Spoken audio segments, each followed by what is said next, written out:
Today we're going to begin by taking a look at our J calendar. Our J calendar holds all of our events. To get into your J calendar, you just double click and you open up your calendar.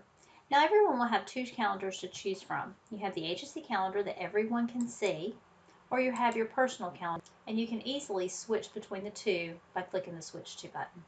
You put your events on the calendar here, and they will show up here.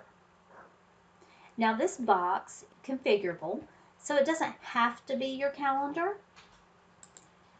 You can change it between your new business month to date, your new business for today, your pending expiration list, your pending commercial lines renewals, and your pending personal lines renewals. If you choose your personal lines or your commercial lines renewals, it does show you the premium change amount. This gives you the opportunity to reshop that rate.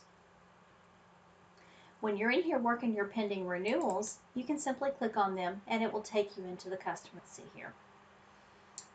Once you've shopped that customer's rate, you would come here to the review requoted and you'll tell it if you found a better rate or not. When we do that, you'll notice that on the main screen here, it's gone now.